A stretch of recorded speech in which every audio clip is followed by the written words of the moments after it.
Welcome to special live. నేను రమా మండవ. ఈరోజు లైవ్లో భాగంగా మనం తీసుకోబోతున్న టాపిక్ ఏంటంటే సీనియర్ నేత కాపు ఉద్యమ నాయకుడు ఎవరైతే ఉన్నారో ముద్రగడ పద్మనాభం ఈరోజు ఆయన జగన్మోహన్ రెడ్డితోని భేటీ కావడం జరిగింది. ముద్రగడ లాంటి ఒక సీనియర్ నేత కాపు సామాజిక వర్గాన్ని రిప్రజెంట్ చేస్తూ ఎప్పుడూ వార్తల్లో ఉండే ముద్రగడ పద్మనాభం ఈ రోజున చాలా రోజులుగా ఆయన రాజకీయాలకు దూరంగా ఉంటూ వచ్చారు. బట్ వైఎస్ఆర్సీపీ అధికారంలోకి వచ్చిన దగ్గర నుంచి కూడా జగన్మోహన్ రెడ్డితోని ఆయన క్లోజ్ అసోసియేషన్ అయితే కొనసాగిస్తూ వస్తున్నారు. అలాంటి ముద్రగడ ఎన్నికల నోటిఫికేషన్ కూడా దగ్గర పడుతున్న ఈ సమయంలో ఏపీ ఎన్నికలకు పూర్తి స్థాయిలో తెరలేనున్న ఇలాంటి సిచ్యువేషన్లో వైఎస్ఆర్సీపీ అధినేత ముఖ్యమంత్రి జగన్మోహన్ రెడ్డితోనే ఆయన భేటీ కావడం జరిగింది. జగన్మోహన్ రెడ్డితో పాటు ఏదైతే ఉభయ గోదావరి జిల్లాల బాధ్యతలు చూస్తున్న మిథున్ రెడ్డి, ఎంపీ మిథున్ రెడ్డితో కూడా ఆయన భేటీ కావడం జరిగింది. సో ఈ క్రమంలోనే ఈ రోజున ఆయనకు ఒక కీలక బాధ్యతలు అయితే వైసీపీ నుంచి అప్పచెప్తున్నారన్న చర్చ కూడా వస్తోంది బయటికి. ఆ దిశగా కొన్ని లీకులు కూడా వస్తున్నాయి. అయితే ఇక్కడ చూసినట్లయితే ముద్రగడ వచ్చే ఎన్నికల్లో వైఎస్ఆర్సీపీ వైపు నుంచి ఎంపీగా పోటీ చేస్తారనేది ఒక చర్చ. ఎందుకంటే కాకినాడ ఎంపీగా ప్రజెంట్ చూసినట్లయితే కాకినాడ ఎంపీగా వంగ గీత ఉన్నారు. సో ఆవిడ్ని పిఠాపురం అసెంబ్లీకి పంపించి ముద్రగడకు ఎంపీ టికెట్ ఇవ్వాలనేది అయితే ఒక చర్చ ఎప్పటి నుంచో ఉంది, ఒక ప్రపోజల్. ఆ దిశగా జగన్మోహన్ రెడ్డి ముద్రగడతో చర్చించినట్లు మనకు సమాచారం ఉంది. అదే సమయంలో ముద్రగడ కొడుకైన చెల్లారావు కూడా ఎక్కడ కోరితే అక్కడ టికెట్ ఇచ్చేందుకు జగన్మోహన్ రెడ్డి సిద్ధంగా ఉన్నారు అన్న చర్చ కూడా ఉంది. సో ముద్రగడ తాను రాజకీయాలకు దూరంగా ఉంటానని ఒక ఏదైతే ప్రపోజల్ పెట్టినట్లయితే ఆయన ప్లేస్లో తను పెట్టాలనుకుంటున్న చోట ఆయన కొడుక్కి ప్రాతినిధ్యం ఇవ్వాలని జగన్మోహన్ రెడ్డి ఆలోచన చేస్తున్నట్టుగా వార్తలు వస్తున్నాయి. ఇక మరోవైపు చూసినట్లయితే అటు పెద్దాపురం కాన్స్టిట్యున్సీ నుంచి కూడా ముద్రగడ కానీ ఆయన కొడుకు చల్లారావు కానీ పోటీలో ఉండే అవకాశాలు కూడా స్పష్టంగా ఉన్నాయని కూడా చెప్తూ ఉన్నారు. సో ఇలా అనేక రకాల పుకార్లు ఎప్పుడైతే ముద్రగడ లాంటి వాళ్ళు జగన్తో భేటీ అయ్యారో అప్పటి నుంచి కూడా ముద్రగడ చుట్టూ అనేక రకాల పుకార్లు అయితే బయటకు వస్తూ ఉన్నాయి, అనేక రకాల ఊహాగానాలు బయటకు వస్తూ ఉన్నాయి. అయితే వీటన్నిటికంటే అతీతమైన విషయం ఏంటంటే ఇక్కడ ముద్రగడ పద్మనాభాన్ని పార్టీలోకి తీసుకోవడం వెనుక జగన్మోహన్ రెడ్డి ఒక భారీ వ్యూహానికే తెరదీశారన్న వార్తలు వస్తున్నాయి. అది కూడా ప్రత్యేకించి పవన్ కళ్యాణ్ టార్గెట్గానే ముద్రగడ పద్మనాభాన్ని జగన్మోహన్ రెడ్డి తన పార్టీలోకి తీసుకుంటున్నారన్న వార్తలు కూడా వస్తున్నాయి. అయితే ఇందులో వాస్తవం ఎంత, అసలు పవన్ కళ్యాణ్ ముద్రగడ వైసీపీలో చేరితే పవన్ కళ్యాణ్కి వచ్చే ఫాయిదా ఏంటి? సో పవన్ కళ్యాణ్ని టార్గెట్ చేసేందుకు ముద్రగడ పద్మనాభాన్ని జగన్మోహన్ రెడ్డి ఏ విధంగా ఉపయోగించబోతున్నారు? ఇన్ని రోజులుగా వైఎస్ఆర్సీపీతో అఫిలియేట్ అవుతూ ఉండి కూడా పొలిటికల్గా ఎక్కడ అప్లిఫ్ట్ కానీ ముద్రగడ ఎన్నికల టైంలో మాత్రమే ఎందుకు హైలైట్ అయ్యే ప్రయత్నం చేస్తూ ఉన్నారు? అసలు నిజంగా పవన్ కళ్యాణ్ ఎక్కడ పోటీ చేస్తే అక్కడ ముద్రగడను పోటీకి పెట్టే అవకాశాలు ఎంతవరకు ఉన్నాయి? పవన్ కళ్యాణ్ టార్గెట్గా జగన్మోహన్ రెడ్డి ముద్రగడ అనే అస్త్రాన్ని ఎందుకు తెర మీదకి తీసుకొస్తూ ఉన్నారు? ఈ ప్రశ్నలు అన్నీ కూడా ఈరోజు హాట్ టాపిక్ అవుతూ వస్తున్నాయి. ఒకసారి వీటికి సమాధానం చెప్పుకోవాలంటే ముద్రగడ రాజకీయ ప్రస్థానాన్ని, జగన్మోహన్ రెడ్డితో ఆయన అసోసియేషన్ గురించి కూడా మనం ఇక్కడ డిస్కషన్ చేసుకోవాలి. గతంలో మనం చూసినట్లయితే ముద్రగడ పద్మనాభం ఆయన టీడీపీ నుంచి ఆయన రాజకీయ అరంగేట్రం చేశారు. తర్వాత రోజుల్లో అనేక పార్టీలతో ఆయన అసోసియేట్గా ఉన్నారు. ఇక ఏదైతే కాపు సామాజిక వర్గ ఉద్యమాన్ని, ఏదైతే కాపుల్ని బీసీలో చేర్చాలి, కాపులకు రిజర్వేషన్లు అనే అంశాన్ని కూడా ఆయన తలకెత్తుకున్నారు. చాలా రోజుల పాటు ఆ ఉద్యమాన్ని లీడ్ చేసే ప్రయత్నం చేశారు. టీడీపీలో ఆయన మంత్రిగా కూడా పనిచేయడం జరిగింది సుదీర్ఘకాలం. ఆ తర్వాత చంద్రబాబు హయాంలోనే ఆయన బయటికి కూడా వచ్చున్నారు. అలా పార్టీలన్నింటినీ టచ్ చేసిన చరిత్ర అయితే ముద్రగడ పద్మనాభానికి ఉంది. ఇక ప్రత్యేకించి మనం చూసినట్లయితే వంగవీటి రంగా లాంటి వాళ్ళ సాహచర్యంలో కాపు ఉద్యమాన్ని ఆయన అసోసియేట్ అయిన సందర్భాలు కూడా చాలానే ఉన్నాయి. ప్రత్యేకించి ఈ జనరేషన్కు ముద్రగడ పద్మనాభం పరిచయం అంటే 2014 ఎన్నికల సమయంలోనే మనం చూడాలి. 2014 ఎన్నికల్లో చంద్రబాబు నాయుడు విభజిత ఆంధ్రప్రదేశ్కి ఆయన సీఎం కావడం జరిగింది. అయితే చంద్రబాబు నాయుడు ఆ తర్వాత రోజుల్లో కాపు రిజర్వేషన్ల అంశాన్ని మాత్రం ముద్రగడ చాలా సీరియస్గా తెర మీదకి తీసుకొచ్చారు ఆ రోజున. బట్ ఆ రోజు జగన్మోహన్ రెడ్డి వెనకుండే ముద్రగడను ముందుకు నడిపించారన్న లీకులు కూడా వచ్చాయి. ఆ దిశగా కొన్ని ఎవిడెన్సెస్ కూడా లభించాయి ఆ తర్వాత రోజుల్లో. సో ఎప్పుడైతే ముద్రగడ కాపు సామాజిక వర్గ ఉద్యమాన్ని, కాపు రిజర్వేషన్ల అంశాన్ని తెర మీదకి తీసుకొచ్చి దీన్ని భారీ ఎత్తున ఫోకస్ చేసే ప్రయత్నం చేశారు. స్టార్టింగ్లో ఆయన ఉద్యమాన్ని తెర మీదకి తీసుకొచ్చిన సమయంలో ఆయనకి పార్టీలకు అతీతంగా, ప్రాంతాలకు అతీతంగా అందరూ కూడా కాపు సామాజిక వర్గంలో ఉన్న పలువురు నేతలంతా ఆయనకు మద్దతు ఇచ్చారు. ఒక చిరంజీవి మొదలుకొని ఒక దాసనారాయణ వరకు, ఒక గంటా శ్రీనివాసరావు మొదలుకొని అనేక మంది నేతలు ముద్రగడకి మద్దతు ఇవ్వడం జరిగింది. ఇక వైఎస్ఆర్సీపీ కూడా ఆ రోజు ముద్రగడకి అన్కండిషనల్గా మద్దతు ఇచ్చింది. ఎందుకంటే అప్పట్లో చంద్రబాబు నాయుడు ప్రభుత్వానికి వ్యతిరేకంగా వాయిస్ వినిపిస్తున్నారు కాబట్టి ముద్రగడ ఆ స్థాయిలో ముద్రగడను ప్రమోట్ చేసింది వైసీపీ. అయితే ఫస్ట్లో అందరూ కూడా ఆయన ఉద్యమానికి అన్కండిషనల్గా మద్దతు ఇచ్చినా ఆ తర్వాత రోజుల్లో ఆ ఉద్యమం మోనోపలీగా మారిన తీరు మాత్రం మిగతా వాళ్ళంతా జీర్ణించుకోలేకపోయారు. ఒక్కొక్కరుగా చిరంజీవి మొదలుకొని దాసర్ వరకు ఒక్కొక్కరుగా ముద్రగడకి దూరం అవుతూ వచ్చారు. ఈ క్రమంలోనే పూర్తి స్థాయిలో ఆయన ఉద్యమాన్ని ఓన్ చేసుకునే ప్రయత్నం చేసింది వైఎస్ఆర్సీపీ. దాంట్లో సక్సెస్ కూడా అయిందని అనుకోవాలి. ఇక అప్పటి నుంచి కూడా ముద్రగడ చేసిన ఉద్యమాలు అనేక రకాల, ఆయన ఉద్యమానికి సంబంధించి అనేక రకాల స్పెక్యులేషన్స్ కూడా వచ్చాయి. తునిలో రైలు దహనం సంఘటన మొదలుకొని అనేక విషయాల్లో ముద్రగడ వెనుక వైఎస్ఆర్సీపీనే వెనుకుండి నడిపిస్తుందనే పుకార్లు కూడా అప్పట్లో తెర మీదకి వచ్చాయి. వైఎస్ఆర్సీపీ కొందరు నేతల మీద కూడా, ముద్రగడ మీద కూడా అప్పట్లో కేసులు నమోదైన పరిస్థితి ఉంది. ఇక అప్పటి నుంచి కూడా ముద్రగడ ఆ ఉద్యమాన్ని సింగిల్ సెంట్రిక్గా ఒక మోనోపలీగా మార్చారనే విమర్శలను అయితే మూటగట్టుకున్నారు. ఇంట్లో తలుపులేసుకొని కూర్చొని పోలీసుల్ని, అధికార పార్టీని ఇబ్బంది పెట్టేది మొదలు పళ్ళాలు మోగించే ఉద్యమం వరకు అనేక రకాలుగా ఆయన ఉద్యమం ఒక మోనోపలీ టర్న్ తీసుకుందనే విమర్శలు కూడా వెల్లువెత్తాయి. ఇక ఆ తర్వాత రోజుల్లో అయితే తీరా ఎన్నికలను, ఇక ఈ ప్రెజర్ కావచ్చు, తను గతంలో ఎన్నికల సమయంలో ఇచ్చిన ఒక హామీ కావచ్చు, చంద్రబాబు నాయుడు కార్పొరేషన్ కూడా ప్రత్యేకంగా ఏర్పాటు చేయడం జరిగింది. ఏ గవర్నమెంట్ చేయని విధంగా, దానికి అతీతంగా సో ఏర్పాటు చేశారు. అదేవిధంగా కీలక నేతలను అందులో కార్పొరేషన్ చైర్మన్గా కూడా నియమించారు.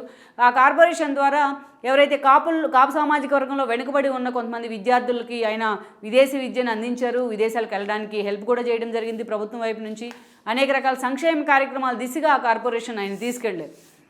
ఇక ఆ ప్రెజర్ ఎన్నికలు దగ్గర పడుతున్న కొద్దీ ఆ ప్రెజర్ ఎక్కువ అవుతూ వచ్చింది ప్రభుత్వం మీద కూడా. ఈ క్రమంలోనే చంద్రబాబు నాయుడు కాపు రిజర్వేషన్ల అంశాన్ని ఆయన అసెంబ్లీలో తీర్మానం కూడా చేస్తున్నారు. బట్ ఆయన దాన్ని రాజ్యాంగబద్ధంగా దాన్ని పరిష్కరించాల్సి ఉంది కాబట్టి కేంద్ర ప్రభుత్వానికి కూడా తీర్మానాన్ని పంపడం జరిగింది పార్లమెంటుకు. అయితే సుప్రీంకోర్టులో ఆల్రెడీ రిజర్వేషన్ మీద ఉన్న తీర్పు దృష్ట్యా ఈ అంశాన్ని ఆ రోజున వెనక్కి పంపింది కేంద్ర ప్రభుత్వం. అయితే ఈ ఇష్యూ చంద్రబాబు నాయుడు కనీసం తీర్మానం దిశగా ప్రయత్నం చేసినప్పటికీ దాన్ని కూడా ముద్రగడ లాంటి వాళ్ళు స్వాగతించే ప్రయత్నం అయితే చేయలేదు. అప్పటి నుంచి ఆయన డే 1 నుంచి కూడా జగన్మోహన్ రెడ్డికి సాలిడారిటీగా వ్యవహరిస్తూ వచ్చారు. ఆ దిశగా విమర్శలు కూడా మూటగట్టుకున్నారు. తుని లాంటి రైలు సంఘటనల విషయంలో ఒక భూమన మీద, ఒక నంబటి రాంబాబు మీద లాంటి వాళ్ళు కూడా విమర్శలు వచ్చాయి అప్పట్లో. ఇక ఎన్నికల సమయంలో ఆయన జగన్మోహన్ రెడ్డి పాదయాత్రలో కూడా కొన్ని రోజులు పాల్గొన్నారు. వైఎస్ఆర్సీపీలో చేరేందుకు కూడా పూర్తి స్థాయిలో ముద్రగడ సిద్ధమవుతున్నారని చర్చ కూడా జరిగింది. కానీ ఆ ప్రయత్నాలు మాత్రం ఆయన వర్కౌట్ చేయలేదని అనుకోవాలి. ఇక జగన్మోహన్ రెడ్డి ఆ ఎన్నికల్లో గెలిచి అధికారంలోకి వచ్చారు. అయితే కాపు సామాజిక వర్గ రిజర్వేషన్లు నా చేతిలో లేవు అని జగన్మోహన్ రెడ్డి ఓపెన్గా చెప్పినా ముద్రగడ ఆయన టార్గెట్ చేస్తూ ఎప్పుడు కూడా ఒక విమర్శ కూడా చేయలేదు. సో ఆ స్థాయిలో వాళ్ళిద్దరి మధ్య సత్సంబంధాలు ఉన్నాయని అనుకోవాలి. అయితే జగన్ ముఖ్యమంత్రిగా ఉన్న ఈ 4.5 ఏళ్ల కాలంలో ముద్రగడ ఆయనతో సన్నిహిత సంబంధాలు మాత్రం కొనసాగిస్తూ వచ్చారు. అనేకసార్లు జగన్మోహన్ రెడ్డితోని, ఉభయ గోదావరి జిల్లాల ఇన్ఛార్జ్ మిథున్ రెడ్డి అండ్ ఫ్యామిలీతోని చాలాసార్లు కూడా భేటీ అయ్యారు. ఈ క్రమంలోనే ముద్రగడ రేపో మాపో పార్టీ జెండా కప్పుకోబోతున్నారన్న వార్తలు కూడా వస్తున్నాయి.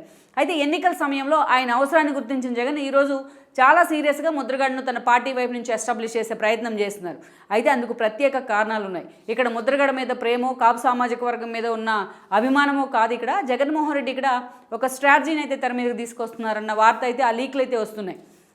ఇక్కడ చూసినట్లయితే 2014లో పవన్ కళ్యాణ్ పార్టీ పెట్టి టీడీపీతో జతకట్టి ఆ తర్వాత ఆ పార్టీ అధికారం వైపు లీడ్ చేయడం కానీ టీడీపీ అండ్ బీజేపీతో. ఇక 2019 ఎన్నికల నాటికి ఆ పొత్తు డిఫర్ అయిన తర్వాత సోలోగా 2 పార్టీలు వెళ్ళి అధికారానికి దూరమైన పరిస్థితి మనకు తెలిసిందే. అయితే 2019 ఎన్నికల్లో పవన్ కళ్యాణ్ తాను 2 చోట్ల పోటీ చేస్తే 2 చోట్ల ఆయన ఓడిపోయారు. పార్టీకి కేవలం ఒక్క స్థానం వచ్చింది. ఆ ఒక్క స్థానంలోంచి గెలిచిన రాపాక వరప్రసాద్ కూడా ఆ తర్వాత రోజుల్లో వైఎస్ఆర్సీపీ జెండా కప్పుకున్నారు. ఇక అప్పటి నుంచి కూడా పవన్ కళ్యాణ్ ఆయన సినిమాల పరంగా కావచ్చు, ఆయన వ్యక్తిగత జీవితాన్ని కావచ్చు, ఆయన పెళ్ళిళ్ళ వ్యవహారాన్ని కావచ్చు, ఆయన పార్టీ వ్యవహారాన్ని వైఎస్ఆర్సీపీ చాలా సీరియస్గా టార్గెట్ చేస్తూ వచ్చింది. అనేక రకాలుగా ఆయన హ్యూమిలేట్ చేస్తూ వచ్చింది. అటు ఈ క్రమంలోనే పవన్ కళ్యాణ్ వెళ్ళి బీజేపీతో పొత్తులు పెట్టుకున్నా దాన్ని కూడా ఎప్పటికప్పుడు వైసీపీ దాన్ని ఒక తప్పులాగా ఎక్స్ప్లాయిట్ చేస్తూ వచ్చింది. ఇక పవన్ కళ్యాణ్ అన్ని విధాలా టార్గెట్ చేస్తున్న క్రమంలోనే ఈ రోజున పవన్ కళ్యాణ్ అసలు ఒక దశలో వైఎస్ఆర్సీపీ తన మొదటి శత్రువుగా భావించింది టీడీపీ కంటే కూడా. సో ఆయన బీజేపీతో పొత్తులు పెట్టుకున్నారు, అది వేరే విషయం అయినప్పటికీ ఎప్పుడైతే వైఎస్ఆర్సీపీ అధినేత జగన్మోహన్ రెడ్డి మొదలుకొని కింద స్థాయి నేతల వరకు పవన్ కళ్యాణ్ సింగిల్ సెంట్రిక్గా టార్గెట్ చేస్తూ వచ్చారో అప్పటి నుంచి కూడా కాపు సామాజిక వర్గంలో నిజంగానే వైఎస్ఆర్సీపీ మీద ఒక వ్యతిరేకత ఏర్పడింది అన్నది కూడా వాస్తవం. ఈవెన్ పట్టభద్రుల ఎమ్మెల్సీ ఎన్నికల్లో కూడా ఆ విషయం స్పష్టమైంది. అలాంటి పరిస్థితుల తర్వాత జగన్మోహన్ రెడ్డి తను తెప్పించుకుంటున్న ఫీడ్బ్యాక్ తర్వాత ఈ విషయాన్ని చాలా త్వరలోనే గ్రహించారు. అందుకే అటు వంగవీటి రాధా లాంటి వాళ్ళని, కొడాలి నాని, వంశీ లాంటి వాళ్ళని పంపించి మరీ హక్కును చేర్చుకునే ప్రయత్నం చేశారు. బట్ అది వర్కౌట్ కాలేదు. అందుకే కాపు సామాజిక వర్గంలో ఎక్కడైతే తన మీద పవన్ కళ్యాణ్ విషయంలో వ్యతిరేకత వ్యక్తమవుతోందో, తను పర్సనల్గా టార్గెట్ చేసిన విధానం కావచ్చు, వైజాగ్ గర్జన లాంటి సమయంలో ఏదైతే జనవాణి కార్యక్రమాన్ని టార్గెట్ చేస్తూ పవన్ కళ్యాణ్కి వైజాగ్లో ఒక కాళరాత్రిని పరిచయం చేసిన విధానం కావచ్చు, ఇవన్నీ కూడా నిజంగానే కాపు సామాజిక వర్గంలో వైఎస్ఆర్సీపీ మీద ఒక వ్యతిరేకతను అయితే పెంచాయి. ఈవెన్ పవన్ కళ్యాణ్ అభిమానుల్లో కూడా ఈ వ్యతిరేకతను తగ్గించుకునే క్రమంలోనే అటు వంగవీటి రాధాను, ఇటు ముద్రగడ పద్మనాభాన్ని లైమ్లైట్లోకి తీసుకొచ్చే ప్రయత్నం చేశారు జగన్మోహన్ రెడ్డి అనే చర్చ కూడా ఎప్పటి నుంచో ఉంది. బట్ దాన్ని ఎండార్స్ చేసే విధంగా అనేక సార్లు వైసీపీ మంత్రులు కూడా ముద్రగడతో భేటీ కావడం జరిగింది, వంగవీటి రాధాతో చర్చలు జరపడం జరిగింది. బట్ రాధా విషయంలో అది అంతగా వర్కౌట్ కానప్పటికీ ఆయన టీడీపీతోనే సేల్ అవ్వాలని కూడా నిర్ణయించారు. బట్ ఈ ముద్రగడతో మాత్రం ఎప్పుడు వైఎస్ఆర్సీపీ నేతలు టచ్లోనే ఉంటూ వచ్చారు. ఆయన కూడా వాళ్ళతో ఫ్రీక్వెంట్గా టచ్లో ఉంటూ వస్తున్నారు. సో ఈ క్రమంలోనే ఈరోజు ముద్రగడని పార్టీలోకి తీసుకునే ప్రయత్నం అయితే చేస్తూ ఉన్నారు. వచ్చే ఎన్నికల్లో ముద్రగడకు కాకినాడ ఎంపీ టికెట్ ఇస్తారని ప్రచారం, కానీ ఆయన ఇష్టపడుకుంటే ఆయన కొడుకు చల్లారావుకు కాకినాడ ఎంపీగా పోటీ చేయించబోతున్నారని ఒక చర్చ ఉంది. But at the same time Kakinada ఎంపీగా వంగా గీత ఉన్నారు, ఆమెను పిఠాపురం పంపించే అవకాశం ఉందని కూడా అంటున్నారు. సో వైస్ వర్సా పిఠాపురం నుంచి ముద్రగడ పోటీ చేసే అవకాశాలు ఉన్నాయనేది కూడా మరో చర్చ. సో అది కాదు అనుకుంటే పెద్దాపురం లాంటి కాన్స్టిట్యున్సీ నుంచి ముద్రగడ పోటీ చేసే అవకాశం ఉందని కూడా అంటున్నారు. అయితే ఆయన కొడుకు కానీ, ఆయన ఇష్టపడినట్లయితే ఆయన కొడుకు కానీ లేకపోతే ముద్రగడకు కానీ ఆ టికెట్ ఇచ్చే అవకాశం ఉందనేది అయితే ఒక చర్చ. అయితే ఇది వైఎస్ఆర్సీపీ నుంచి వస్తున్న లీక్లు అయినప్పటికీ అందుకు అతీతంగా ఇక్కడ ఒక చర్చ జరుగుతోంది.